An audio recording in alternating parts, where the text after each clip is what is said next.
El eco de la puerta de roble al cerrarse todavía retumba en mis oídos. Una sinfonía cruel que marcó el final de una discusión y el comienzo de una pesadilla. El aire aquí abajo es denso. Huele a tierra húmeda, a recuerdos olvidados y a la soledad más profunda que un ser humano puede experimentar. Mi hijo, Esteban, me miró con unos ojos que ya no reconocía, fríos como el acero, desprovistos de cualquier rastro del niño al que acuné en mis brazos. «Te quedarás aquí hasta que entres en razón, mamá», dijo, y su voz, usualmente suave, se había convertido en un arma afilada. El cerrojo giró 2 veces, un sonido metálico y definitivo que selló no solo mi encierro, sino la fractura irreparable de mi corazón de madre. Me dejó aquí, en la penumbra, rodeada de cajas viejas y el frío punzante que sube desde el suelo de cemento, un frío que cala mucho más hondo que los huesos. La escena se repite en mi mente como una sentencia, dictada en mi propia contra. Una y otra vez. Habíamos estado en la biblioteca, el sol de la tarde filtrándose por los ventanales, iluminando las motas de polvo que danzaban sobre los lomos de los libros de mi difunto esposo. Esteban, mi único hijo, el centro de mi universo desde que su padre nos dejó, había esparcido planos sobre la mesa de caoba, sus gestos ansiosos, su voz teñida de una urgencia que me alarmó. Quería vender esta casa, nuestro hogar, el santuario de nuestras memorias, para financiar otro de sus negocios fallidos. Le dije que no, con la calma y la firmeza que me dieron años en el estrado. Y fue entonces cuando la máscara de hijo devoto se desvaneció, revelando el rostro de un hombre desesperado y cruel, un extraño que no dudó en arrastrar a su propia madre escaleras abajo. Mientras mis ojos se acostumbran a la escasa luz que se cuela por un ventanuco a ras del suelo, un torbellino de incredulidad y dolor me ahoga. ¿Cómo hemos llegado a esto? ¿En qué momento el amor incondicional que le profesé se transformó en esta moneda de cambio para su ambición desmedida? Cada objeto a mi alrededor parece un testigo mudo de mi humillación. El viejo baúl de mi padre, un veterano de guerra, las herramientas de Mauricio, mi esposo, cubiertas de óxido y olvido. Todo habla de un pasado de amor y sacrificios, un pasado que Esteban parece haber borrado de su memoria con una facilidad aterradora. Su traición es un veneno que se extiende lentamente por mis venas, pero debajo del dolor, una brasa antigua, casi olvidada, comienza a reavivarse. Él no lo sabe, pero subestima a la mujer que le dio la vida. La injusticia del acto me golpea con la fuerza de un mazo. No es solo el encierro físico, es la anulación de todo lo que soy y he sido. Para él, ya no soy Isidora Morales, la jueza que dedicó su vida a la ley, la madre que renunció a sus propios sueños por verlo crecer. Soy un obstáculo, un estorbo senil que se interpone entre él y sus delirios de grandeza.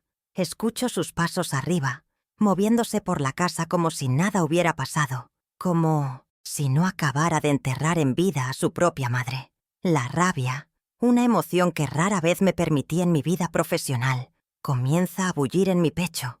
Una rabia fría y clara, tan precisa como un argumento legal. Y con ella, una certeza. Él cree que ha ganado, que me ha quebrado, pero ignora por completo la naturaleza de la mujer que está bajo sus pies. El impacto emocional inmediato es devastador, una mezcla de miedo primitivo y una pena insondable. Me abrazo a mí misma, tratando de generar un calor que no llega, mientras las lágrimas, esas que no derramé ni en el funeral de mi amado Mauricio, ahora corren libremente por mis mejillas. Son lágrimas por el hijo perdido, por el amor corrompido, por la soledad de este sótano oscuro, que es un reflejo de la oscuridad en su alma. ¿Y Juliana, su esposa, y mis nietos son cómplices de esta atrocidad o víctimas ignorantes de su tiranía? Las preguntas se agolpan sin respuesta, aumentando mi sensación de impotencia. Sin embargo, este lugar, que él eligió como mi prisión, será el crisol donde mi dolor se forjará en una nueva determinación. Él no ha encerrado a una anciana frágil, ha despertado a la jueza. Este acto de crueldad no es un impulso del momento, es la culminación de años de resentimiento silencioso, de una codicia que ha ido carcomiendo su alma poco a poco, Recuerdo sus quejas veladas, sus indirectas sobre la prudencia financiera, que él llamaba tacañería, su incapacidad para aceptar la responsabilidad de sus propios fracasos, siempre culpando a otros. Y ahora, finalmente, la culpa ha recaído enteramente sobre mí. Me ha condenado sin juicio. Me ha sentenciado a esta oscuridad sin derecho a defensa. Pero se equivoca si piensa que he pronunciado mi última palabra.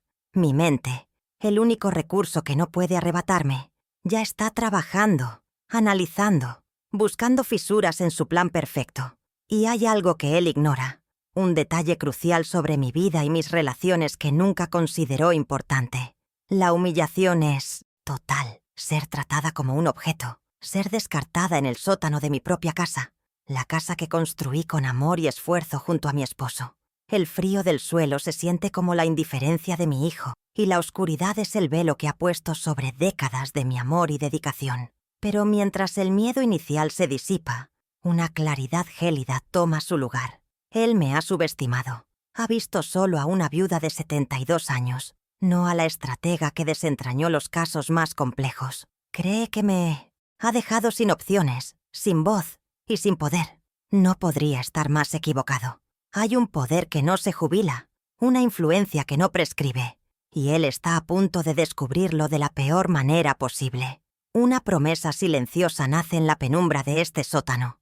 No buscaré venganza, porque la venganza es un fuego que consume todo a su paso, incluido a quien la ejerce. Buscaré justicia, una justicia metódica, implacable y, sobre todo, pública. Esteban ha abierto una caja de Pandora, pensando que dentro solo encontraría mi sumisión. Pero lo que ha liberado es algo mucho más formidable. Ha liberado la esencia de quien siempre he sido.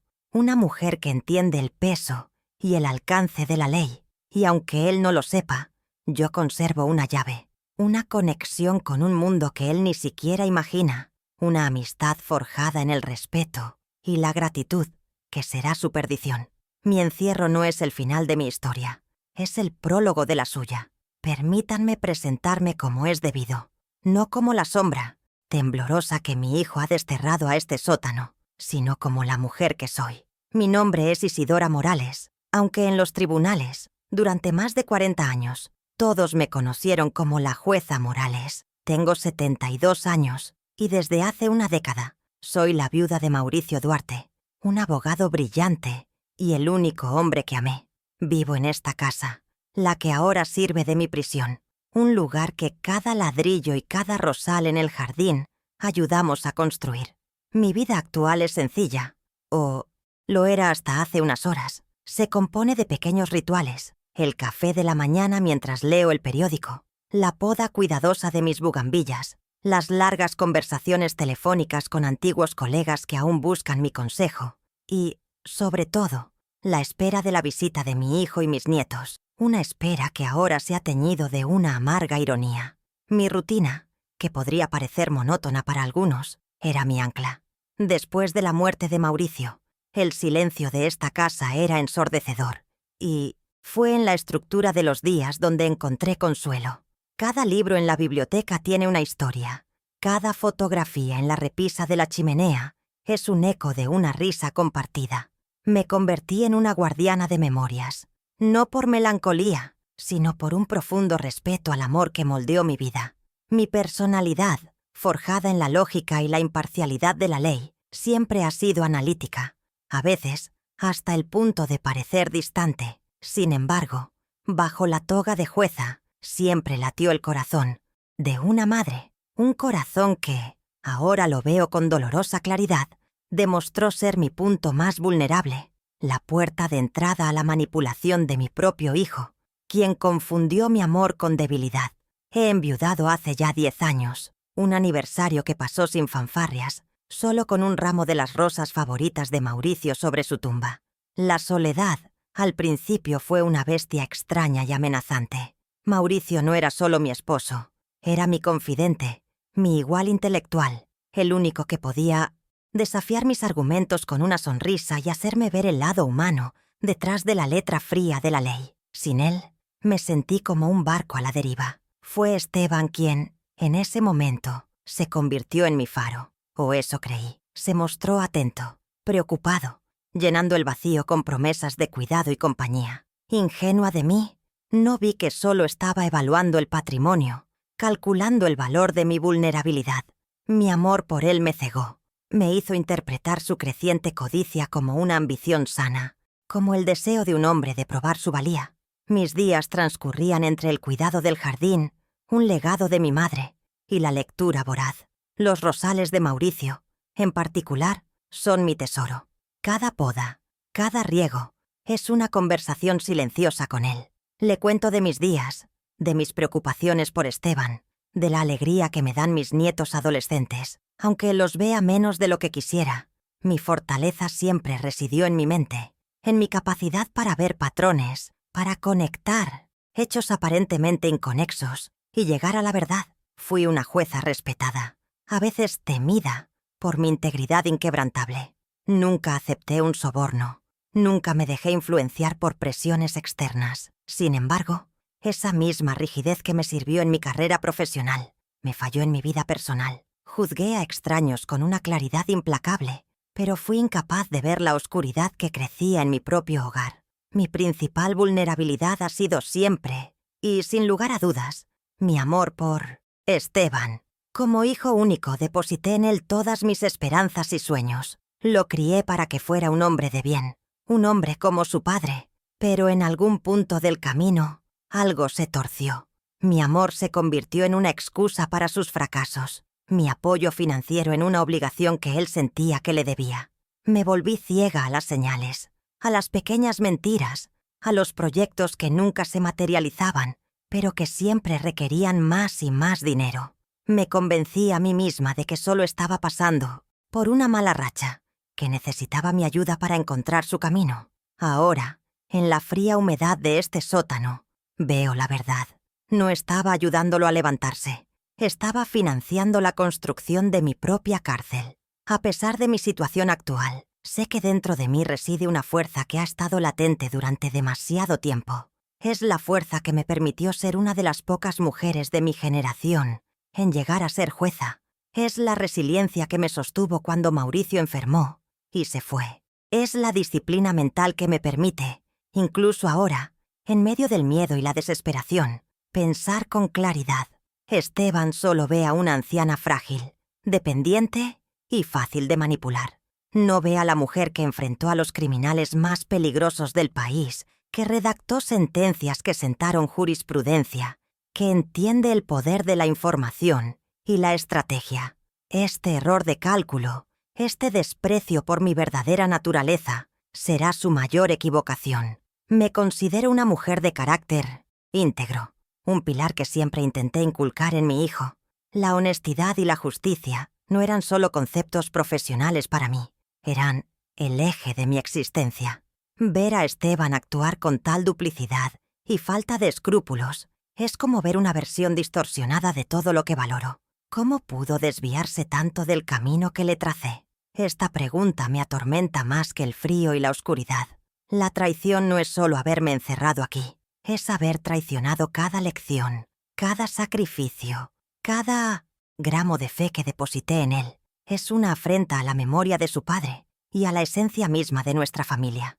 Pero esa integridad que él ha pisoteado es la misma que ahora me obliga a actuar. Mi intelecto siempre ha sido mi mayor aliado. A lo largo de mi carrera, aprendí que cada problema, sin importar cuán insuperable parezca, es un rompecabezas esperando ser resuelto. Y esta es la situación más compleja a la que me he enfrentado. No tengo mis libros de leyes, no tengo mi oficina, no tengo mi libertad, pero tengo mi mente. Y mi mente está trazando un mapa en la oscuridad, evaluando mis recursos limitados, identificando las debilidades de mi oponente. Esteban cree que tiene todo el control, pero el control basado en la fuerza bruta es siempre una ilusión. El verdadero poder reside en el conocimiento, en la paciencia, en saber exactamente cuándo y cómo mover la pieza correcta en el tablero de ajedrez. Y yo he sido una jugadora muy paciente toda mi vida. La postura y la mente analítica que me definieron en los tribunales no se han jubilado, solo estaban en reposo. Este acto atroz de mi hijo las ha despertado de golpe. Mientras estoy aquí sentada sobre una pila de periódicos viejos, mi cerebro ya está recopilando pruebas, construyendo un caso. La forma en que me habló, la premeditación en su acto, la elección del momento, todo ello conforma un patrón, una narrativa de abuso y coerción. Él piensa que no hay testigos, que su crimen perfecto quedará impune. Pero siempre hay testigos, aunque no sean humanos. El polvo en el suelo registrará sus huellas. La cerradura forzada contará una historia. Y yo, la víctima, soy también la principal testigo. Y mi testimonio, cuando finalmente sea escuchado, será irrefutable. Mi vida modesta es una elección, no una necesidad. Después de la muerte de Mauricio, podría haber vivido con lujos, pero preferí la riqueza de los recuerdos y la tranquilidad de una vida sin ostentaciones. Esta casa no es valiosa por su precio, en el cienciositos mercado, sino por el capital de amor invertido en ella. Es algo que Esteban, con su obsesión por el dinero y el estatus, nunca ha podido comprender. Él ve ladrillos y terreno, una oportunidad de negocio. Yo veo el lugar donde crié a mi hijo, donde cenamos en familia cada noche, donde lloré la pérdida de mi esposo. Y es por ese valor sentimental, por la defensa de ese legado intangible, que lucharé, no por la propiedad, sino por lo que representa, la dignidad de mi historia, una historia que mi propio hijo ahora intenta borrar de la manera más cruel imaginable. ¿Y tú? ¿Qué habrías hecho en mi lugar? Cuéntamelo en los comentarios. Si quieres escuchar más historias como esta, suscríbete y acompáñame. Mi familia es pequeña. Un núcleo que alguna vez fue mi mayor orgullo y ahora es la fuente de mi más profundo dolor. Solo tengo un hijo, Esteban, que acaba de cumplir 45 años. Un hombre que debería estar en la plenitud de su vida, pero que en cambio se ha convertido en una sombra de sí mismo, carcomido por la frustración y la amargura. Está casado con Juliana Cáceres, una mujer que siempre me pareció de carácter dócil, quizás demasiado. Su sumisión ante Esteban siempre me inquietó, pero lo atribuí a una forma de ser discreta. Ahora me pregunto si no era connivencia, una pasividad deliberada ante la creciente oscuridad de su esposo. Juntos tienen 2 hijos, mis nietos adolescentes, Lucía y Mateo. 2 luces en mi vida a quienes ahora temo no volver a ver. Rehenes inocentes, en el cruel juego de su padre. Esteban es, sin lugar a dudas, el antagonista de esta tragedia. Es el arquitecto de mi prisión y el ladrón de mi paz. Su principal motivación es una mezcla tóxica de codicia y un profundo complejo de inferioridad. Siempre vivió a la sombra de su padre, un hombre brillante y hecho a sí mismo, y en lugar de inspirarse en su ejemplo, desarrolló un resentimiento corrosivo. Cree que el mundo, y en particular yo, le debemos algo. Culpa a mi prudencia financiera por sus fracasos profesionales, ignorando deliberadamente las sumas considerables de dinero que le he dado a lo largo de los años para sus proyectos visionarios, que siempre terminaban en un rotundo desastre. Me ve no como su madre, sino como un banco, una fuente inagotable de recursos, que, al negárselos, me he convertido en su enemiga. La relación entre nosotros no siempre fue así, o quizás me niego a creer que lo fuera. Recuerdo a un niño cariñoso, a un joven lleno de sueños que venía a mi estudio a contarme sus planes. El punto de inflexión, ahora lo veo con una claridad que me desgarra, fue la muerte de Mauricio. Mientras yo lidiaba con el duelo, Esteban comenzó a ver la herencia no como un legado futuro, sino como un derecho presente y exigible. Las conversaciones se volvieron transaccionales. Cada visita suya parecía tener un subtexto financiero. Empezó a hablar de nuestro patrimonio, como si fuera una empresa de la que él era el director ejecutivo. Su afecto se convirtió en una herramienta de negociación. Sus abrazos se sentían condicionados a mi disposición a firmar un cheque o vender una propiedad. Juliana, mi nuera, juega un papel que aún intento descifrar. Su silencio es ensordecedor. Siempre ha validado cada decisión de Esteban, por más descabellada que fuera. Nunca lo ha confrontado. Nunca ha defendido la prudencia o el sentido común. Su lealtad hacia él es absoluta. pero es una lealtad ciega que ha permitido que el monstruo de la codicia creciera sin control. Recuerdo un día, hace un año, cuando le expresé mi preocupación por uno de los negocios de Esteban. Ella simplemente bajó la mirada y dijo: «Él sabe lo que hace, Isidora. Debemos confiar». ¿Era ingenuidad o una complicidad calculada? Ahora, desde este sótano, sospecho que es lo segundo. Ella se beneficia del status quo, disfruta de un estilo de vida que no pueden permitirse, todo a costa de mi seguridad y mi patrimonio. Su sumisión es, en realidad, una forma de agresión pasiva. Mis nietos, Lucía, de 17, y Mateo, de 15, son las víctimas colaterales en esta guerra declarada por su padre. Los he visto crecer, he celebrado sus logros y he consolado sus pequeñas tristezas. Pero en los últimos años, Esteban ha ido construyendo un muro invisible entre nosotros. Las visitas se hicieron más esporádicas, las llamadas más cortas. Me acusaba sutilmente de ser una influencia anticuada o negativa. Ahora entiendo que me estaba aislando, preparando el terreno para su golpe final. Me duele pensar en lo que les estará diciendo ahora. Seguramente ha inventado una historia sobre mi salud, una excusa para mi ausencia.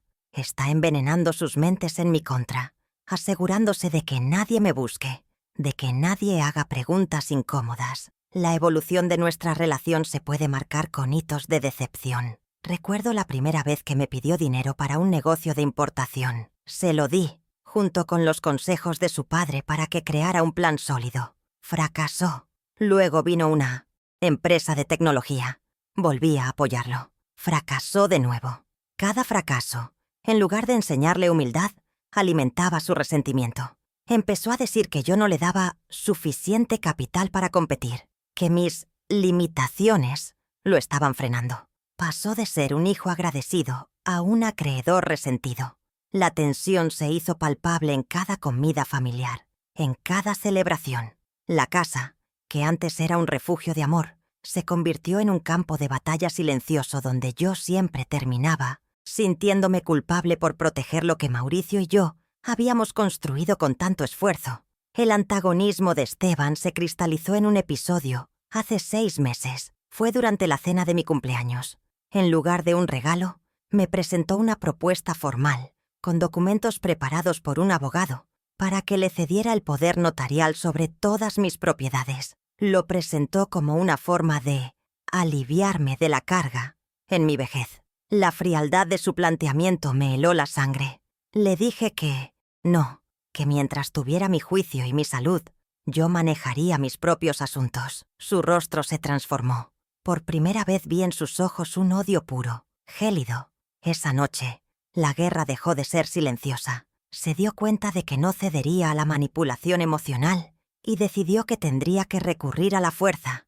Hoy, encerrada aquí, conecto todos los puntos: la distancia, las críticas veladas, la manipulación financiera, el intento de declararme incompetente de manera extraoficial. Todo era parte de un plan metódico y cruel. Esteban no es un hombre que ha cometido un error en un arrebato de desesperación. Es un depredador que ha estado acechando a su presa, esperando el momento oportuno para atacar. Y su presa era su propia madre. Su motivación no es solo el dinero, es algo más oscuro. Es el deseo de borrar la autoridad que represento, de destruir el legado de su padre, que lo hace sentir pequeño, de reescribir la historia familiar con él como el único patriarca. Pero toda historia tiene un giro inesperado, y él ha subestimado gravemente a la protagonista de este capítulo. Hay un eco en este sótano que me trae recuerdos de otros sacrificios, de otras paredes que sentí que se cerraban a mi alrededor, aunque de una manera muy diferente. Cuando Esteban era apenas un niño, me ofrecieron una promoción al Tribunal Superior. Era el sueño de mi carrera, la culminación de años de estudio y dedicación. Pero implicaba mudarnos a la capital, desarraigar a mi hijo de su escuela, de sus amigos, alejarlo de la red de apoyo familiar que tanto nos costó construir. Mauricio me apoyó incondicionalmente.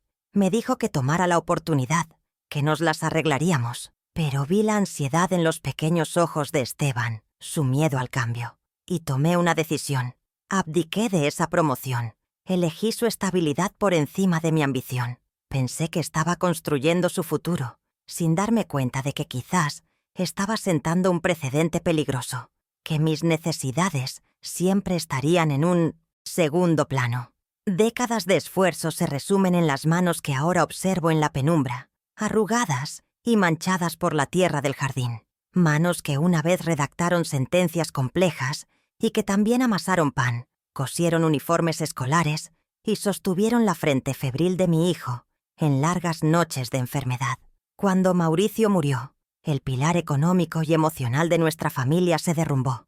Yo tenía mi pensión de jueza, pero sabía que no sería suficiente para darle a Esteban la vida que él creía merecer. Así que volví a trabajar a tiempo parcial, asesorando a un bufete de abogados jóvenes, revisando contratos hasta altas horas de la noche. El cansancio se acumulaba en mis huesos, pero la idea de que mi hijo pudiera tener un futuro brillante, de que pudiera ir a la mejor universidad, era el combustible que me mantenía en pie. El contraste entre lo que di y lo que he recibido es un abismo que ahora contemplo con vértigo. Pagué su matrícula en una costosa universidad, privada, una que él eligió no por su excelencia académica, sino por su prestigio social. Cada semestre era un desafío. Requería que yo usara una parte significativa de mis ahorros, el dinero que Mauricio y yo habíamos guardado para nuestra vejez. Lo hice con gusto, convencida de que estaba invirtiendo en su felicidad. Asistí a su graduación con el corazón rebosante de orgullo, creyendo que había cumplido mi misión, que a partir de ese momento, él volaría con sus propias alas. ¡Qué equivocada estaba! Su título universitario no fue el final de mis sacrificios, sino el comienzo de una serie de demandas financieras cada vez más insostenibles. Después de la universidad, vino su primer gran proyecto, una galería de arte. Dijo que tenía un ojo único para el talento emergente. Le di el capital inicial, sacado del fondo de inversión que Mauricio me había dejado. Vi cómo lo malgastaba en una inauguración ostentosa, en muebles de diseño y en viajes para buscar artistas. La galería cerró, en menos de 2 años, dejándolo con deudas que por supuesto tuve que cubrir yo para evitar que su nombre se manchara. En lugar de aprender de su error, me culpó. Dijo que el capital que le di era insuficiente, que si hubiera tenido más respaldo, habría triunfado. Fue la primera vez que su ingratitud me golpeó directamente, pero elegí ignorarla, atribuyéndola a la herida de su ego. El segundo emprendimiento fue una empresa de consultoría tecnológica. Juró que había aprendido la lección, que esta vez sería diferente. Me presentó un plan de negocios que parecía convincente, lleno de gráficos y proyecciones optimistas. Una vez más, abrí mi cartera y mi corazón. Le di un préstamo personal, con un documento firmado entre nosotros que, por supuesto, nunca tuvo la intención de honrar. El patrón se repitió, gastos extravagantes, mala gestión y una total falta de responsabilidad. Cuando la empresa colapsó, ni siquiera tuvo la decencia de decírmelo a la cara. Me enteré por una carta de un acreedor. Este sacrificio no solo me costó dinero, me costó la confianza, una grieta que comenzó a formarse en los cimientos de nuestra relación. Cada renuncia que hice fue una piedra más en el camino hacia mi propia prisión. Renuncié a viajes que siempre quise hacer, a remodelar esta casa que tanto lo necesita, a la tranquilidad de una vejez sin preocupaciones financieras. Todo por él. Mientras sus amigos compraban sus primeras casas y formaban sus familias, Esteban seguía dependiendo de mí, atrapado en un ciclo de fracaso y resentimiento. Y yo, en mi ceguera maternal, seguí permitiéndolo, creyendo que mi apoyo incondicional eventualmente lo ayudaría a madurar. Ahora veo que mi apoyo no era una red de seguridad, sino una hamaca que le impedía caer, pero también le impedía aprender a ponerse de pie por sí mismo. La ironía más cruel es que él ve estos sacrificios no como un regalo, sino como una deuda que nunca terminé de pagar. En su mente distorsionada, mi deber como madre era garantizar su éxito, y como no lo logró, yo soy la culpable. Recuerdo sus palabras exactas en una de nuestras últimas discusiones antes de este encierro. Tú nunca creíste realmente en mí. Siempre me diste lo justo para que no fracasara del todo, pero nunca lo suficiente para que triunfara de verdad. Me acusó de sabotearlo con mi prudencia, de ser un ancla que lo mantenía atado a la mediocridad. Cada palabra fue una daga, invalidando décadas de mi amor y esfuerzo, reescribiendo la historia para convertirme en la villana de su narrativa. Las dificultades que superé para criarlo parecen ahora un cuento lejano. Recuerdo haber vendido las joyas de mi madre para pagar una deuda inesperada que contrajo en su juventud. Recuerdo haber trabajado con una neumonía que apenas me permitía respirar porque el plazo para pagar su matrícula universitaria se vencía. Lo hice todo en silencio, sin quejarme, porque creía que ese era el deber de una madre. Le proporcioné una vida sin carencias, una educación de élite, un colchón financiero que la mayoría de la gente solo puede soñar. Y a cambio, me ha dado este sótano frío y oscuro, este desprecio absoluto por mi existencia. El desequilibrio en esta ecuación es tan monstruoso que me cuesta trabajo procesarlo. El esfuerzo no fue solo económico, fue emocional, mental, un desgaste constante. ¿Cuántas noches pasé en vela, preocupada por sus malas decisiones? ¿Cuántas veces me di en sus conflictos, defendiéndolo incluso cuando sabía que estaba equivocado? Invertí en él mi capital más preciado, mi tiempo, mi energía, mi paz mental. Le entregué la mejor parte de mí, la paciencia que no tenía para los demás, la fe ciega que nunca deposité en nadie más. Él tomó todo eso y lo arrojó a un pozo de ingratitud, y ahora se para en el borde, exigiendo aún más. Cree que todavía hay algo que dar, sin darse cuenta de que ya lo ha vaciado todo, o casi todo. Este historial de sacrificios no es una letanía de autocompasión. No ahora, se ha convertido en mi evidencia. Cada cheque firmado, cada préstamo no devuelto, cada oportunidad personal a la que renuncié, son los hechos de mi caso. Un caso no de reclamo monetario, sino de una profunda injusticia moral. Él ha construido su vida sobre los cimientos de mis renuncias, y ahora quiere demoler esos cimientos para construir su próximo castillo de arena. Pero se olvida de un detalle fundamental. Yo soy la jueza, y aunque el acusado sea mi propio hijo, la evidencia será presentada y el veredicto será dictado. El amor incondicional ha muerto en este sótano. Lo que queda es una búsqueda implacable de la verdad y la justicia. Esteban cree que me ha aislado por completo, que ha cortado todas mis conexiones con el mundo exterior. En su arrogancia, solo ve a una anciana solitaria, cuyos únicos contactos son otras viudas y el jardinero. Pero hay amistades que trascienden el tiempo y los cargos, lazos forjados en momentos cruciales que no se debilitan con la jubilación. Rodrigo, por ejemplo. El AFOA, General Rodrigo Álvarez, comandante general de la policía local. Lo conocí hace más de 30 años, cuando era un joven teniente idealista, acusado injustamente en un caso de corrupción interna. Vi la verdad en sus ojos, la integridad en su postura. Me encargué personalmente de que su caso fuera investigado a fondo, limpiando su nombre y salvando su carrera. Nunca me pidió nada a cambio, y yo nunca se lo ofrecí. Nuestra amistad se basa en un respeto mudo, en una gratitud que no necesita ser verbalizada. Esteban no sabe de esta amistad. Para él, Rodrigo es solo una figura que ve en las noticias. Además de las personas que mi hijo ha subestimado mi propia naturaleza metódica, un rasgo que heredé de mi padre y que perfeccioné en el banquillo. Mi oficina, ese santuario de orden y lógica que Esteban siempre evitó, no solo contiene libros de derecho. En el último cajón de mi escritorio de caoba, bajo llave, descansa un dossier encuadernado en cuero negro. No tiene un título ominoso, simplemente está etiquetado como Asuntos familiares. Durante años, he archivado meticulosamente cada transacción financiera importante relacionada con Esteban, cada transferencia bancaria, cada contrato de préstamo que nunca cumplió, copias de las escrituras de sus empresas fallidas que yo financié. No lo hice por desconfianza, al principio, sino por costumbre, por mantener un registro ordenado de mis finanzas. Con el tiempo, se convirtió en una crónica de su ingratitud. Este dossier es mi testigo silencioso. Cada página es una prueba irrefutable del patrón de abuso financiero y manipulación al que me ha sometido.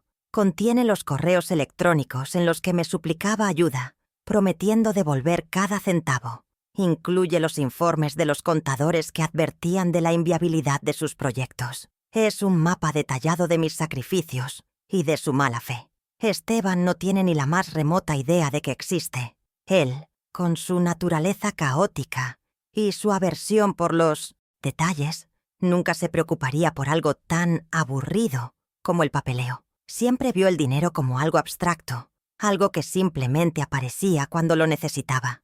Nunca se detuvo a pensar en el rastro documental que dejaban sus constantes peticiones y mis constantes concesiones. El poder de este recurso oculto no reside solo en su contenido legal, sino en su impacto moral. Expone la narrativa que él ha construido sobre sí mismo, la del empresario visionario frenado por una madre tacaña, como la farsa que es. Revela a un hombre que ha explotado sistemáticamente el amor de su madre, un parásito vestido de hijo pródigo.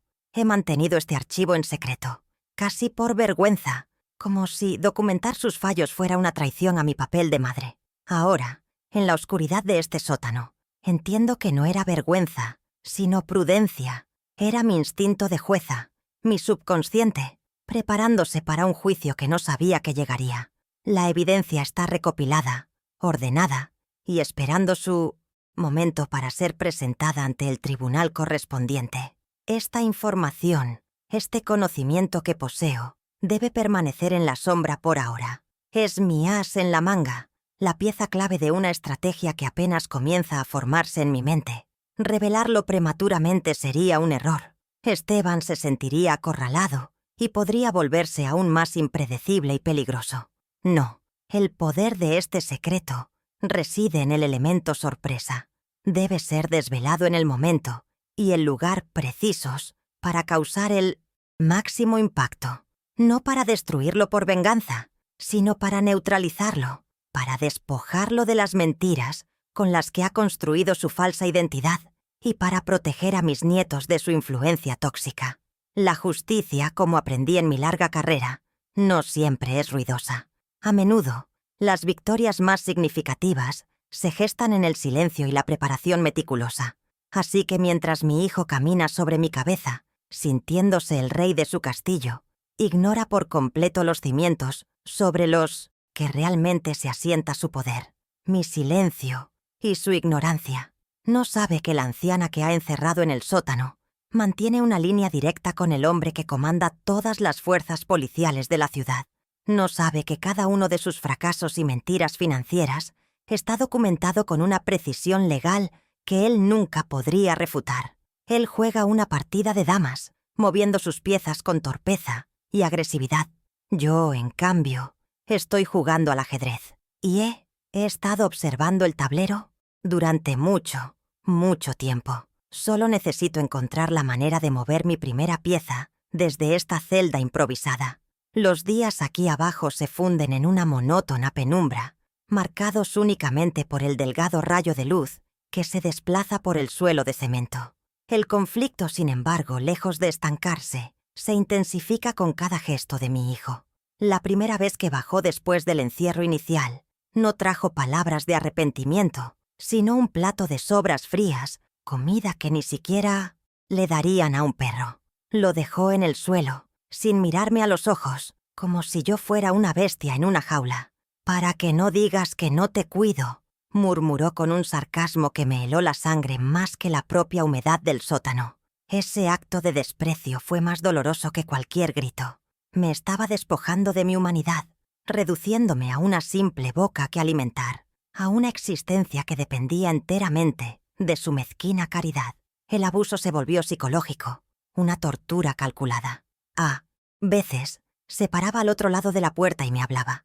No para negociar ni para disculparse, sino para atormentarme. Me contaba sus planes para la casa, describiendo con un entusiasmo cruel cómo iba a derribar mi jardín para construir una piscina, cómo la biblioteca de Mauricio se convertiría en una sala de cine. «Será un lugar moderno, mamá, sin todo este polvo y estos recuerdos inútiles», decía. Cada palabra era un golpe, un intento deliberado de borrar mi historia, de aniquilar mi legado. Quería quebrarme, hacerme sentir que todo lo que amaba estaba siendo destruido y que yo era impotente para detenerlo. Escuchaba en silencio, sin darle la satisfacción de una respuesta, pero cada insulto a mi vida y a la memoria de mi esposo lo grababa en mi mente. La manipulación se extendió al mundo exterior, y yo era la testigo cautiva. Podía oír sus conversaciones telefónicas a través de las rejillas de ventilación. Lo escuché decirle a mi hermana, con una voz llena de falsa preocupación, que yo había decidido tomarme unas vacaciones indefinidas, que necesitaba desconectar de todo y que no quería recibir llamadas. Escuché cómo le mentía a mi viejo amigo, el juez Sandoval, diciéndole que un médico me había recomendado reposo absoluto por un problema de estrés. Estaba tejiendo una red de mentiras a mi alrededor, aislándome del mundo, asegurándose de que nadie sospechara, de que nadie me buscara. Cada mentira era una pala de tierra más sobre mi tumba prematura, y la facilidad con la que fluían de sus labios me mostraba la profundidad de su depravación. Un día mis nietos llegaron de la escuela. Escuché sus voces, sus risas, y mi corazón dio un vuelco de anhelo y desesperación. Mateo preguntó por mí. ¿Dónde está la abuela? La respuesta de Esteban fue un puñal. La abuela ha ido a visitar a unas amigas muy lejos. Estaba muy cansada y necesitaba un largo descanso. Luego oí a Juliana añadir: «No debemos molestarla, cariño. Quiere estar sola». Estaban envenenando las mentes de mis nietos, enseñándoles que mi ausencia era un acto de abandono por mi parte. Me estaban borrando de sus vidas, reemplazando la imagen de una abuela amorosa por la de una anciana caprichosa y distante. El dolor de esa traición fue casi insoportable. Saber que los niños que tanto amaba estaban siendo manipulados para despreciarme. El desprecio se manifestó de formas cada vez más crueles. El suministro de agua al pequeño grifo del lavadero del sótano fue cortado. Ahora dependía del agua embotellada que él decidía bajarme. A veces, solo una botella al día. La comida se volvió más escasa. A menudo solo un trozo de pan duro y algo de fruta. Estaba jugando con mis necesidades más básicas, demostrando su poder absoluto sobre mi supervivencia. No se trataba de ahorrar dinero. Era un acto de dominación. Quería que sintiera el hambre, la sed, que mi cuerpo se debilitara tanto como esperaba que lo hiciera mi espíritu. Pero cada punzada de hambre, cada gota de agua racionada, solo servía para afilar mi determinación, para alimentar la fría rabia que se estaba convirtiendo en mi única fuente de calor. Las escenas privadas de mi sufrimiento se alternaban con las públicas de su hipocresía. Una tarde, organizó una pequeña reunión en el jardín. Pude oír la música, las risas de los invitados, el tintineo de las copas. A través del ventanuco veía sus pies y sus sombras moverse por el césped, justo encima de mi cabeza. Lo oí brindar, con su voz de anfitrión encantador, por la familia y los nuevos comienzos. Estaba celebrando su victoria sobre mi tumba improvisada. La disonancia entre el hombre que sus amigos veían y el monstruo que me tenía cautiva era nauseabunda. Era un actor consumado, capaz de llevar una máscara de normalidad mientras cometía un acto de una crueldad inimaginable. Esa noche, el sonido de su felicidad se convirtió en el combustible de mi odio más puro. La tensión emocional llegó a un punto crítico cuando intentó forzar mi rendición. Bajó con unos papeles y un bolígrafo. Era el poder notarial que me había querido hacer firmar meses atrás. Lo deslizó por debajo de la puerta. «Firma esto, mamá, y todo terminará. Podrás salir, volver a tu habitación. Solo firma, y podremos ser una familia de nuevo». La oferta era una trampa obvia, una burla a mi inteligencia. Si firmaba, le estaría dando el control legal de todo, y entonces ya no tendría ninguna razón para mantenerme con vida. Mi silencio fue mi respuesta. Se enfureció, golpeó la puerta, gritó insultos. «¡Vieja terca! Te pudrirás aquí abajo si es lo que quieres». Su desesperación me mostró una fisura en su armadura. Necesitaba mi firma. No podía simplemente robarme. Necesitaba que mi rendición pareciera voluntaria. El abuso verbal se intensificó. Ya no eran solo comentarios sarcásticos, sino ataques directos a mi valor como persona, como profesional y como madre. Me culpaba de todos sus fracasos, de su infelicidad, de la muerte de su padre. Él murió de decepción por ti, por tu frialdad, me gritó una noche a través de la madera. Siempre fuiste una jueza, nunca una madre. Sus palabras eran veneno, diseñado para penetrar en mis inseguridades más profundas. Al principio me hirieron, me hicieron dudar. ¿Había sido una mala madre? ¿Mi dedicación a la ley me había hecho distante? Pero luego, la lógica se impuso. Eran las palabras de un hombre desesperado que intentaba justificar lo injustificable, proyectando su propia miseria sobre la única persona que siempre lo había amado. Incluso Juliana, mi nuera, participó en esta escalada de crueldad. Un día, mientras Esteban estaba fuera, bajó las escaleras. No abrió la puerta, simplemente habló a través de ella, su voz suave pero firme.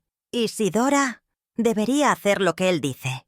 Es por el bien de todos. Piense en los niños. Esta casa es demasiado grande para usted. Y Esteban tiene tantos planes». No era una súplica.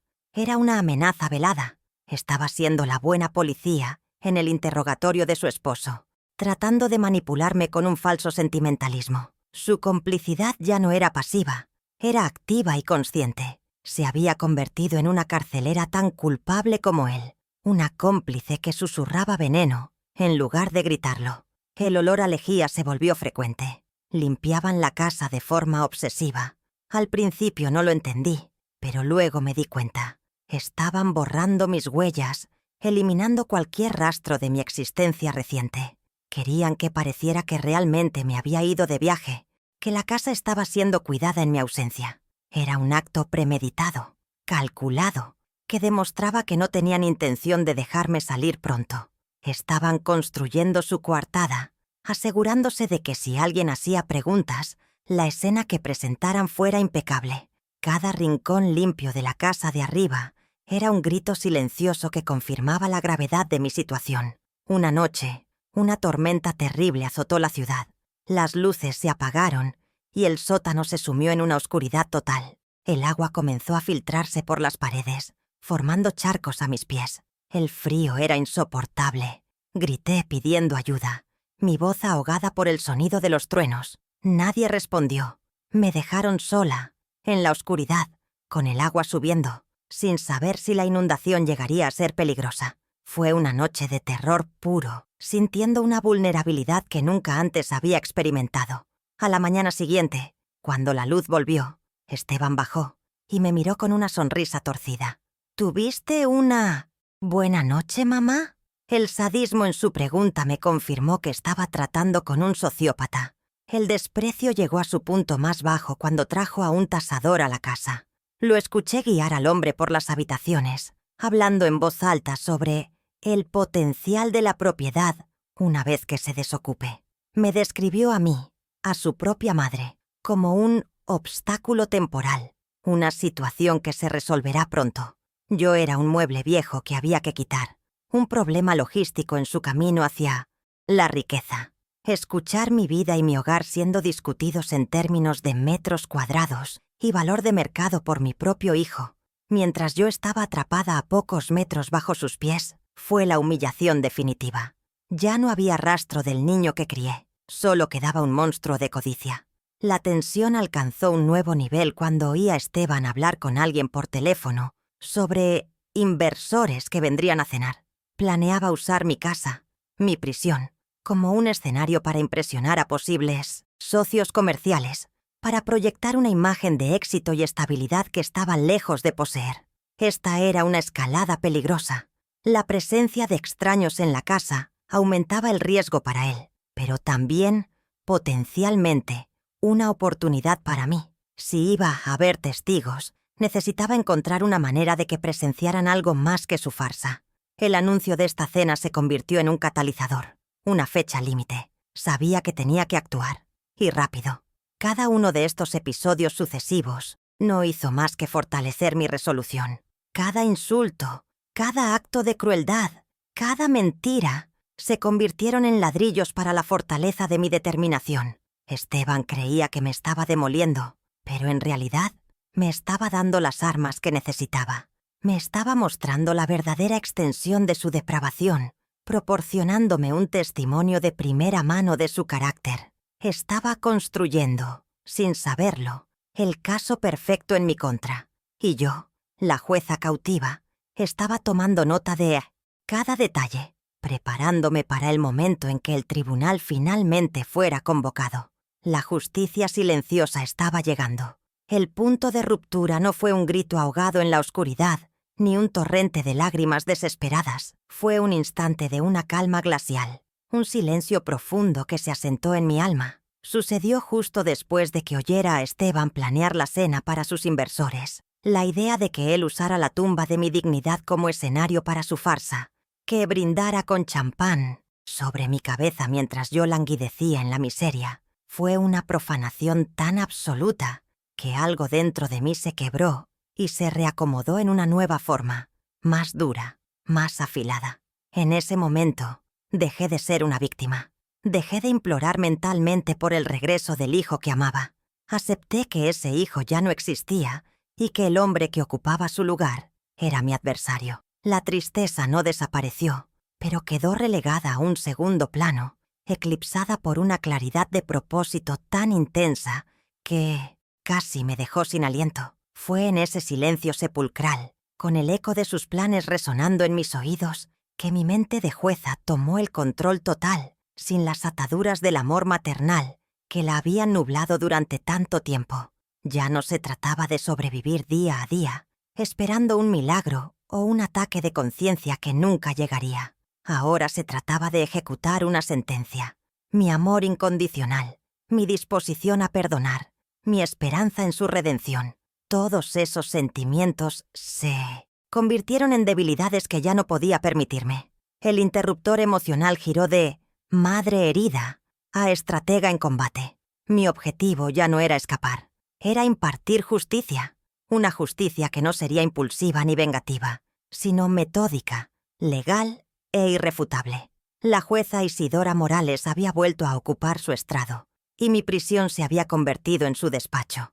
Mi plan comenzó a tomar forma, no como una idea vaga, sino como una secuencia de pasos lógicos. Mis recursos eran mínimos, casi nulos, pero mi mente estaba libre. Recordé las historias de mi padre, un veterano de guerra que pasó meses en un campo de prisioneros. Me contaba cómo se comunicaban, cómo usaban patrones, ritmos, códigos sencillos para pasarse información vital. Sus lecciones, que en mi infancia me parecieron cuentos de aventuras, se convirtieron de repente en un manual de supervivencia.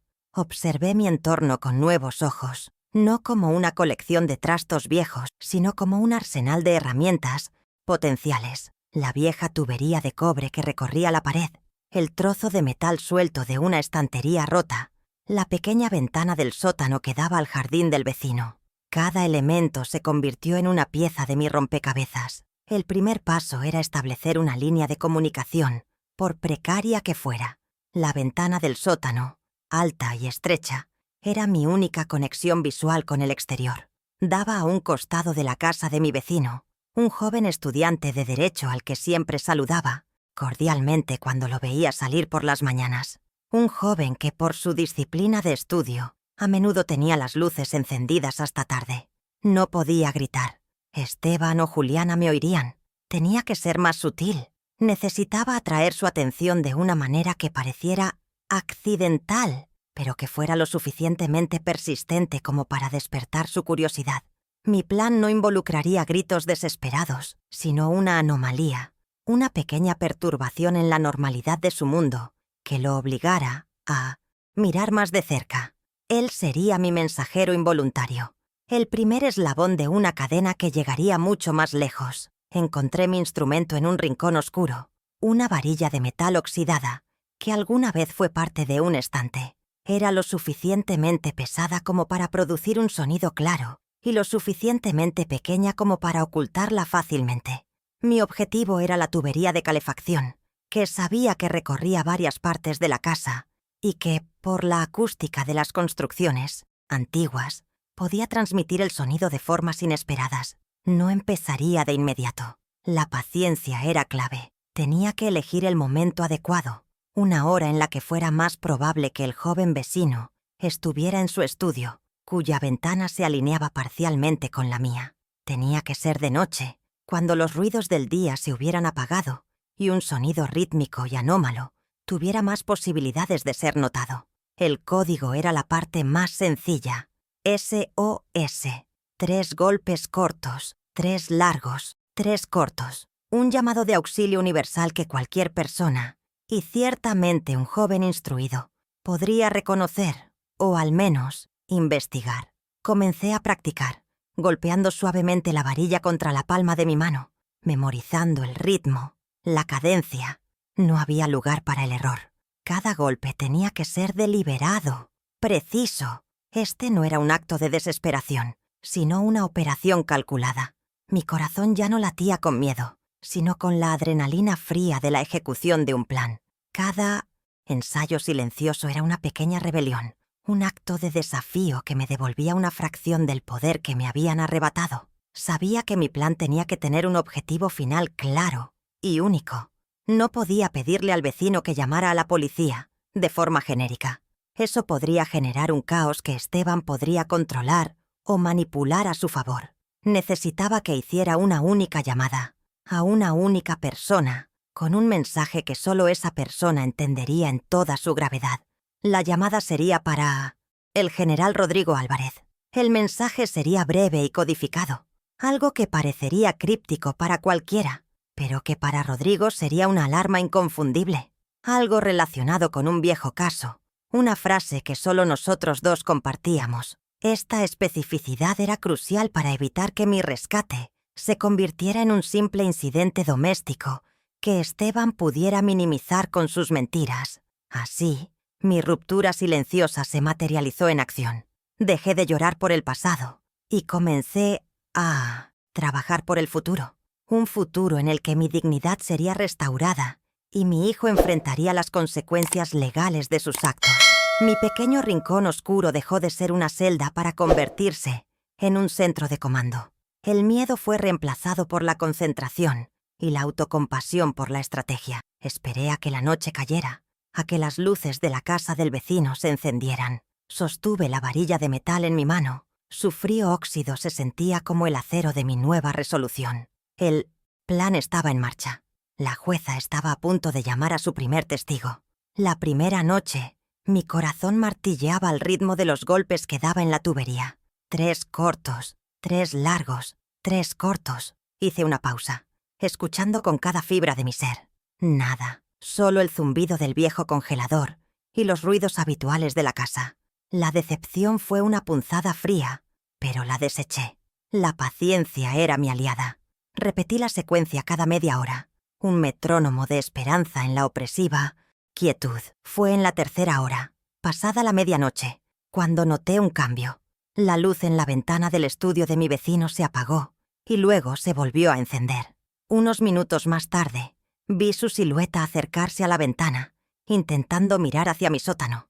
No podía verme, por supuesto, pero se quedó allí un largo rato, con el ceño fruncido, claramente intrigado por el sonido anómalo que rompía la paz de la noche. Fue mi primera victoria, una pequeña llama en la inmensa oscuridad. La noche siguiente, reanudé mi labor con renovado vigor. Sabía que tenía su atención. Ahora necesitaba que entendiera la urgencia. El ritmo del SOS se volvió más insistente, más nítido. Esta vez, la reacción fue más rápida. Vi a mi vecino, cuyo nombre creo que es Daniel, salir de su casa y caminar lentamente por el borde de su propiedad, fingiendo mirar su teléfono, pero sus ojos estaban fijos en mi casa, en la zona del sótano. Se detuvo justo donde el sonido era probablemente más claro. Lo vi dudar, sacar el teléfono como para hacer una llamada y luego volver a guardarlo. Estaba luchando, su sentido cívico en guerra con el miedo a involucrarse en los asuntos de otros. Pero yo sabía, con la certeza que me dieron años de leer a los jurados, que la semilla de la duda y la preocupación había sido plantada. No necesitaba que derribara la puerta, solo que hiciera una llamada. Mi primera mini revelación, la confirmación de que mi plan inicial había funcionado, me llenó de una energía que creía perdida.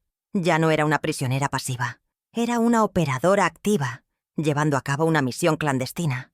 Comencé a observar a Esteban y Juliana con una nueva perspectiva. Su ignorancia de mi pequeña rebelión era casi cómica. Se movían por la casa con la arrogancia de los tiranos seguros de su poder, mientras que a pocos metros bajo sus pies, su caída estaba siendo meticulosamente orquestada.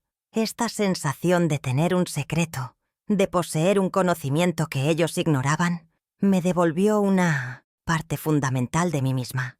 El poder no estaba en la fuerza física, sino en la información. Y yo, en mi celda oscura, estaba mejor informada que mis carceleros. La tercera noche fue decisiva. Apenas comencé a golpear, la luz de su estudio se apagó. Mi corazón se hundió. ¿Se había rendido? ¿Había decidido ignorar el ruido?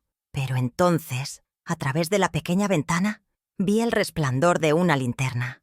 Daniel estaba en su jardín, moviéndose sigilosamente hacia mi casa. Se arrodilló cerca del ventanuco tratando de oír mejor. Contuve la respiración. Era el momento. Con toda la fuerza que pude reunir, golpeé el código de nuevo. Esta vez, directamente en la pared de cemento bajo la ventana. Lo vi sobresaltarse. Acercó su oreja a la tierra, y aunque no podía oír su respuesta, supe por su postura tensa que había entendido. No el mensaje completo, quizás, pero sí lo esencial. Alguien necesitaba ayuda desesperadamente.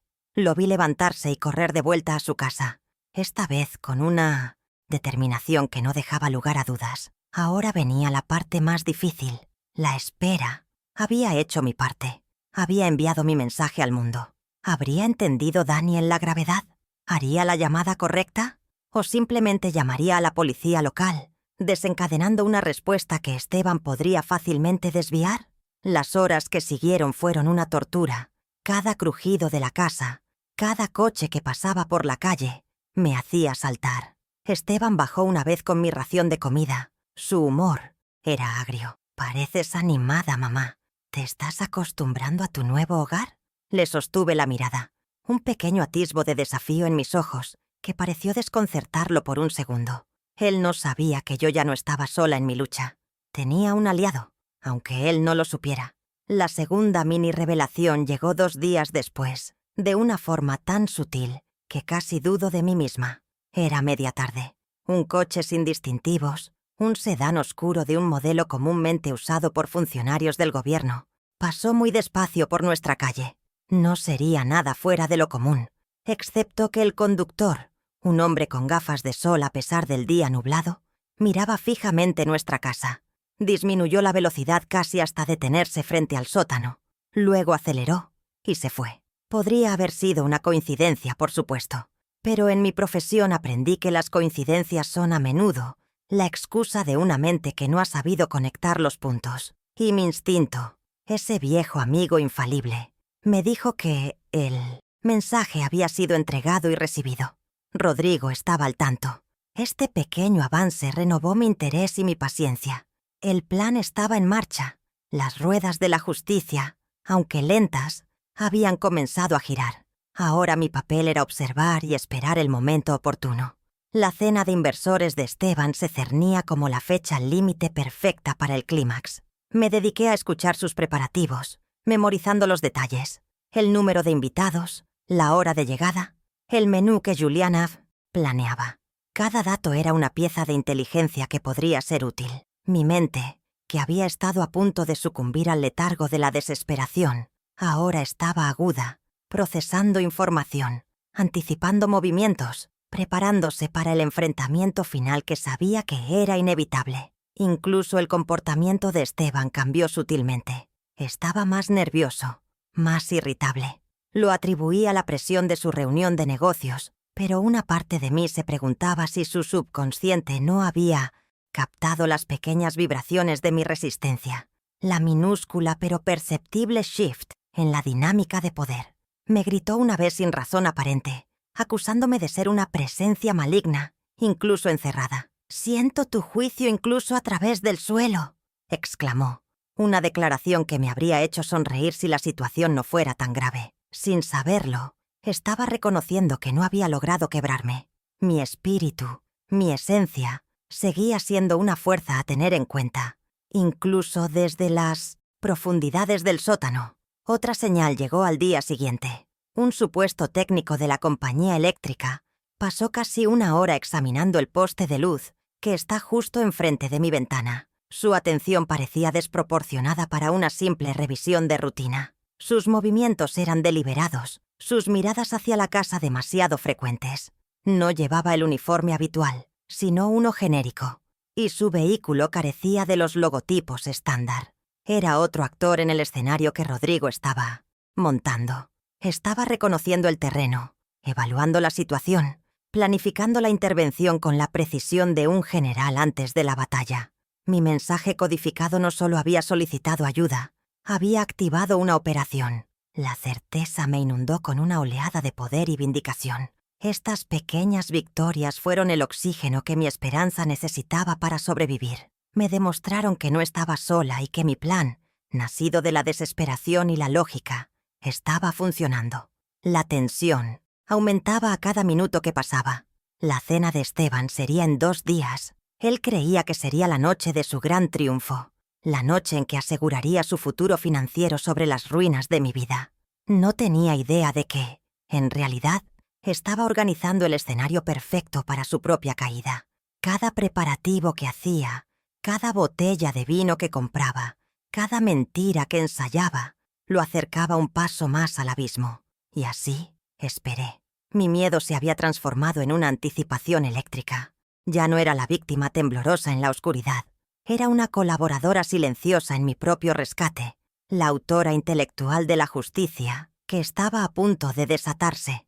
Escuchaba los sonidos de arriba no con pavor, sino con el interés de un estratega, evaluando a su oponente. El plan estaba en marcha. Las piezas se estaban moviendo a su lugar. El telón estaba a punto de levantarse para el acto final, y yo, desde mi palco en las sombras, tenía el mejor asiento de la casa. Me encantaría saber si alguna vez te pasó algo parecido. Suscríbete si quieres saber cómo termina esta historia y acompáñame hasta el final. La noche del clímax llegó con una quietud ominosa. Desde mi encierro podía oír los preparativos finales para la cena de Esteban, el tintineo de la cristalería fina, el murmullo de una música suave y sofisticada, y la voz de mi hijo, impostada y segura, ensayando su discurso de éxito. Cada sonido era una afrenta, una capa más de barniz sobre la podredumbre de su alma. Pude oler los aromas de la comida suntuosa que Juliana estaba preparando, un festín para celebrar un imperio construido sobre la traición. Mi estómago, acostumbrado a las migajas, se revolvió no de hambre, sino de una náusea moral. Afuera, la noche estaba serena, pero yo sabía que era la calma que precede a la tormenta. Mi plan estaba en manos de otros ahora. Mi única tarea era esperar y ser testigo, desde las sombras, del inminente derrumbe de su teatro de mentiras. Los invitados comenzaron a llegar.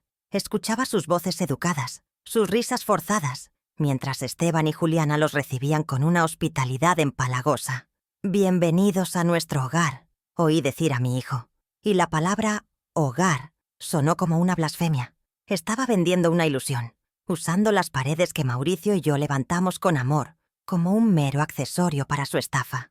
Me imaginaba la escena, las luces cálidas, las copas de vino caro, la conversación trivial sobre negocios y dinero. Y debajo de todo, en el frío y la oscuridad, yacía yo, la dueña legítima de esa casa, la verdad incómoda que él creía haber enterrado para siempre.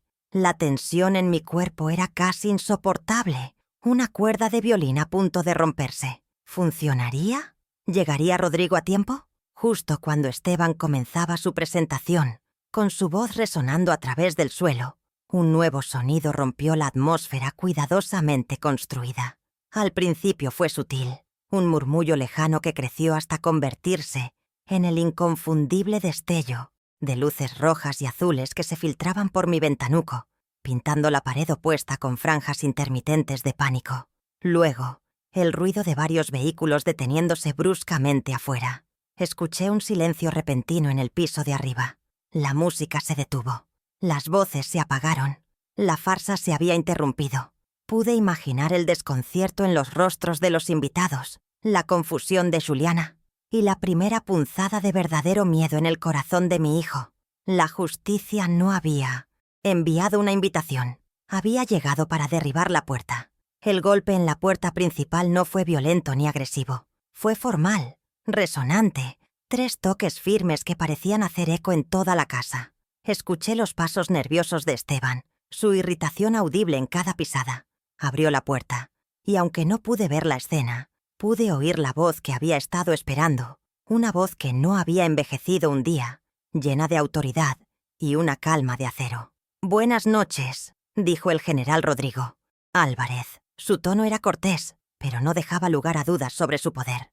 «Disculpe la interrupción. Soy el general Álvarez». Hubo una pausa cargada de electricidad. Pude sentir la arrogancia de Esteban luchando contra un miedo creciente. «¿Y qué se le ofrece, general?», preguntó mi hijo, tratando de mantener una fachada de control que se desmoronaba por segundos. Y entonces, Rodrigo pronunció las palabras que sellaron el destino de Esteban, la frase que habíamos acordado en mi mensaje, codificado. «Estoy aquí para una audiencia con la jueza Isidora Morales. Fui informado de que reside en este domicilio y tengo un asunto urgente que tratar con ella». La humillación pública de mi hijo fue instantánea y total. El silencio de los invitados se volvió pesado, acusador. La jueza Morales, no su madre, no una anciana. El título, mi identidad, mi poder, todo lo que él había intentado borrar, fue restaurado en esa única frase, en ese espacio público, frente a las mismas personas a las que intentaba impresionar. Pude oír a Esteban balbucear, tratando de articular una de sus mentiras, pero la voz del general lo cortó en seco, implacable. «Mis fuentes me informan que podría encontrarse en una situación de peligro, posiblemente en contra de su voluntad», continuó Rodrigo, su voz proyectándose para que todos los presentes pudieran oírla. «Tenemos motivos para creer que está siendo retenida en el sótano de esta propiedad». El impacto de esa declaración debió ser como una explosión en la sala.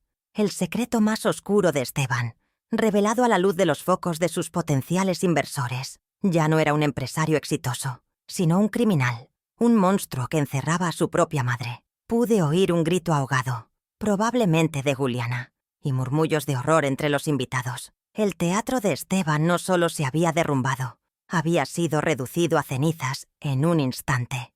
Desde mi celda, escuché una orden que me hizo llorar de alivio. «¡Abran esa puerta! ¡Ahora!». No era una petición. Escuché pasos apresurados bajando las escaleras, y luego, el sonido glorioso de una herramienta forzando la cerradura que me había mantenido prisionera. La luz del pasillo inundó el sótano, cegándome momentáneamente. Varios oficiales uniformados entraron, sus rostros una mezcla de profesionalismo y conmoción, al verme allí, frágil pero erguida. Me ayudaron a ponerme de pie. Me cubrieron con una manta. Mi cuerpo temblaba, no de frío, sino de la liberación catártica de semanas, de terror y opresión. Mientras subía las escaleras, apoyada en el brazo de un joven oficial, cada peldaño era un paso hacia mi vida, mi dignidad recuperada. Al llegar al vestíbulo, la escena era aún más devastadora de lo que había imaginado. Los invitados estaban arrinconados contra una pared, sus rostros pálidos de asombro. Juliana sollozaba histéricamente en un rincón, y en el centro de todo estaba Esteban, siendo esposado por 2 oficiales. Su rostro era una máscara de incredulidad y furia, impotente. Nuestros ojos se encontraron por una fracción de segundo. En los suyos, vi el derrumbe de su mundo. En los míos, él debió ver no el triunfo de la venganza, sino la fría e impersonal majestad de la ley que él había despreciado y que ahora lo reclamaba. No dije una palabra. Mi presencia, mi libertad, mi mirada serena eran el veredicto más elocuente. El general Álvarez se acercó a mí, su rostro severo suavizado por una genuina preocupación. «¿Está bien, jueza?», preguntó en voz baja. Asentí lentamente, incapaz de articular palabra, pero mi gratitud era inmensa. Él entendió, puso una mano reconfortante en mi hombro y luego se volvió hacia sus hombres. «Procedan con el arresto por secuestro y encarcelamiento ilegal». La palabra «secuestro» resonó en la habitación, dándole a su crimen el peso legal que merecía. Mientras se llevaban a Esteban, él pasó a mi lado, Un hombre roto, despojado de su arrogancia, de su traje caro, de su futuro. No sentí alegría, solo un profundo y amargo sentido de justicia cumplida. El clímax no fue una batalla de gritos, sino una ejecución precisa y pública de la ley. Mi recurso oculto, la lealtad de un buen hombre al que una vez ayudé, se había revelado con un impacto máximo en el peor momento posible para mi adversario. La verdad, que había estado susurrando desde el sótano, finalmente había gritado en la sala principal, y su eco era ensordecedor. Mientras los coches de policía se alejaban, llevándose al hombre que fue mi hijo, me quedé de pie en el umbral de mi casa, respirando el aire fresco de la noche, el aire de la libertad. La pesadilla había terminado. La justicia silenciosa había hablado. Las consecuencias para Esteban fueron tan rápidas como devastadoras. El escándalo de su arresto en medio de una cena con inversores se extendió como la pólvora por los círculos sociales y empresariales de la ciudad. Perdió, en una sola noche, cualquier atisbo de credibilidad profesional. Los posibles socios se esfumaron, y los pocos amigos que tenía le dieron la espalda, horrorizados por la naturaleza de su crimen. Las acusaciones de secuestro y encarcelamiento ilegal eran graves, y la fiscalía no tardó en añadir cargos de abuso financiero y coacción, gracias al meticuloso dossier que mi abogado presentó como prueba. Su pérdida no fue solo de libertad, sino también simbólica. Perdió su nombre, su estatus y la máscara de hombre de éxito que tanto se había esforzado por mantener. Fue sentenciado a la irrelevancia, una prisión social mucho más duradera que la física. Mi dossier, aquel archivo secreto nacido de la costumbre y la prudencia, se convirtió en la pieza central del caso en su contra. Cada documento, cada transferencia, cada correo electrónico, fue una pincelada que pintó un retrato irrefutable de un manipulador calculador. Los abogados de Esteban intentaron argumentar que se trataba de disputas familiares, de un hijo que cuidaba de los bienes de una madre anciana y confundida. Pero la evidencia era abrumadora. El dossier demostraba un patrón sistemático de explotación que se extendía por más de una década. La jueza que presidió el caso, una vieja colega mía, lo calificó como un acto de una crueldad moral insondable, agravado por el vínculo sagrado que fue traicionado. El archivo que yo guardaba por vergüenza se convirtió en mi mayor herramienta de vindicación, probando que mi mente estaba lúcida y mis acciones siempre fueron de amor, mientras que las suyas fueron de pura codicia. Mi nueva vida comenzó con la purificación de mi hogar. El primer día, abrí todas las ventanas, dejando que el aire fresco se llevara el hedor a mentira y miedo. Contraté a un equipo de limpieza y les pedí que retiraran cada objeto que Esteban y Juliana habían traído, cada mueble, cada adorno que representara su invasión. Fue un exorcismo necesario para reclamar mi espacio. Retomé el control total de mis finanzas, cambiando cerraduras y contraseñas, cortando cada hilo que lo unía a mi patrimonio. El silencio de la casa ya no era opresivo, sino pacífico. Era el sonido de la soberanía recuperada, la calma de un territorio que había sido reconquistado. Mi hogar volvió a ser mi santuario, no mi prisión, un lugar donde cada rincón me recordaba el amor de Mauricio, no la traición de mi hijo. Mis nietos, Lucía y Mateo, quedaron en un estado de shock y confusión. Su padre era un criminal, su madre una cómplice. Cuando Juliana fue liberada bajo fianza y se fue con su familia, los niños no quisieron ir con ella. Vinieron a mí, sus rostros marcados por la vergüenza y el dolor. No los recibí con reproches, sino con los brazos abiertos. Les ofrecí la estabilidad y la verdad que les habían sido negadas. Iniciamos terapia juntos para procesar el trauma y reconstruir la confianza. Les hablé de su padre con honestidad pero sin rencor, explicando que las personas a veces toman decisiones terribles que no disminuyen el amor que una vez sentimos por ellas. Mi papel de abuela se transformó. Ya no era solo una figura de afecto, sino también su ancla moral en medio de la tormenta. La reconciliación con Esteban nunca fue una opción. Durante el juicio se negó a mostrar arrepentimiento, manteniéndose en su narrativa de víctima. No hubo perdón condicionado, ni un adiós sentimental. Hubo un rompimiento definitivo, tan limpio y necesario como la amputación de un miembro gangrenado. Entendí que el hombre que había criado ya no existía, y aferrarse a su recuerdo solo me causaría más dolor. Mi amor de madre no murió, se transformó, se convirtió en un amor protector hacia mis nietos, en un compromiso para asegurar que el ciclo de toxicidad y codicia terminara con su padre.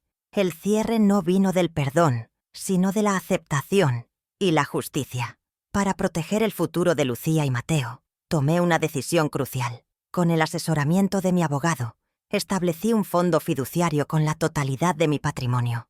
La herencia que Esteban tanto codiciaba ahora estaba legalmente blindada, destinada exclusivamente a la educación y el bienestar de mis nietos. Se administraría por un tercero neutral, hasta que ambos alcanzaran la madurez suficiente para gestionarla por sí mismos. Esta fue mi jugada final, mi jaque mate silencioso. Aseguraba que el legado de su abuelo se utilizara para construir sus futuros, lejos de la influencia destructiva de su padre. Era la última lección que podía enseñarles, que el verdadero valor no está en el dinero, sino en cómo lo usamos para proteger y nutrir a quienes amamos. Mi transformación personal fue profunda. La vulnerabilidad de la madre ciega de amor dio paso a la reafirmación de mi identidad como Isidora Morales, una mujer fuerte, justa e independiente. Volví a conectar con viejos amigos, me uní a un comité de ética legal y comencé a dar charlas en la Facultad de Derecho local. Mi vida, que se había encogido hasta el tamaño de mi hijo, se expandió de nuevo, llenándose de propósito y de respeto propio. La experiencia en el sótano, aunque traumática, me había despertado de un largo letargo. Me recordó que mi valor no dependía de mi rol como madre o esposa, sino de mi propio carácter, mi intelecto y mi inquebrantable sentido de la justicia. El desfecho, por lo tanto, no es una historia de final feliz en el sentido tradicional. La herida de la traición de un hijo nunca cicatriza por completo, pero es una historia de triunfo, el triunfo de la dignidad sobre la humillación, de la verdad sobre la mentira y de la justicia sobre la crueldad. Mi espíritu no fue quebrado, fue forjado en el fuego de la adversidad. Retomé las riendas de mi vida, protegí a mi familia de la destrucción y demostré que la edad no disminuye la fuerza, solo la refina. En el silencio de mi jardín, cuidando las rosas de Mauricio, encontré una nueva paz, la paz de una mujer que había enfrentado la peor de las oscuridades y había salido de ella no solo intacta, sino más iluminada que nunca. Si algo he aprendido de esta terrible experiencia, es que la verdadera fuerza no se jubila y la dignidad no tiene fecha de caducidad. La sociedad a menudo nos mira a los mayores como reliquias del pasado, seres frágiles cuyas mentes y espíritus se han debilitado con el tiempo. Nos subestiman, nos infantilizan y a veces, como en mi caso, intentan borrarnos. Pero se olvidan de que los años no solo traen arrugas, sino también sabiduría, resiliencia y una red de relaciones construidas sobre una vida de integridad. La fuerza de un anciano no reside en los músculos, sino en el carácter, en el conocimiento acumulado, en el poder silencioso de la experiencia. Subestimar eso es el error más grande que un joven arrogante puede cometer, porque están despreciando al único adversario que ha visto el final de miles de historias y sabe exactamente cómo escribir la suya. Esta historia es, en su esencia, una dolorosa lección sobre la gratitud, o más bien, sobre la ausencia de ella. Los hijos que ven a sus padres solo como un recurso, como un cajero, automático o un testamento andante, están espiritualmente en bancarrota.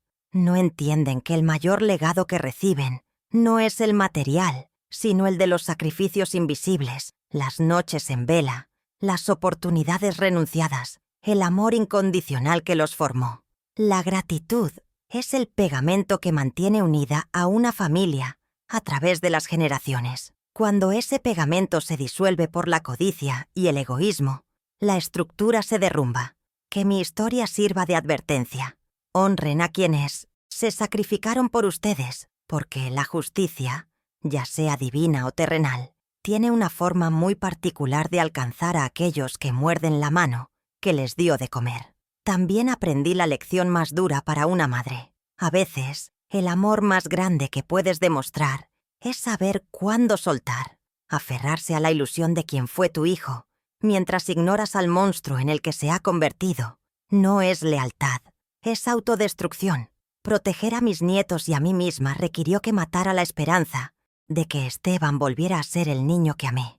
Tuve que verlo por lo que era, mi adversario, y tuve que luchar contra él con la misma imparcialidad y rigor con que lo habría hecho con cualquier otro criminal en mi tribunal. El amor no debe ser una cadena que nos ata a nuestro abusador, ni siquiera cuando ese abusador comparte nuestra sangre. La verdadera lealtad es hacia la dignidad, la verdad y la justicia. La justicia, descubrí, no siempre llega en el estruendo de un mazo. A veces se gesta en el silencio, en la planificación meticulosa de una mente que se niega a ser vencida. Nació en la oscuridad de un sótano, se comunicó a través de golpes en una tubería y fue ejecutada con la calma de una llamada telefónica. No busqué venganza, porque la venganza es el lenguaje del caos. Busqué el orden, la restauración del equilibrio moral que había sido violentado. Y esa es la forma más pura y satisfactoriente de justicia. Es un recordatorio de que no se necesita gritar para ser escuchado, y que el poder más formidable a menudo se esconde detrás de una fachada de silencio, paciencia y una determinación inquebrantable. Así que cierro este capítulo de mi vida, no con amargura, sino con una paz ganada a pulso. La vida me quitó un hijo, pero me devolvió a mí misma. Me recordó quién soy. Isidora Morales, jueza, abuela y, sobre todo, una sobreviviente. Espero que mi relato les sirva, no solo como entretenimiento, sino como un espejo y una advertencia.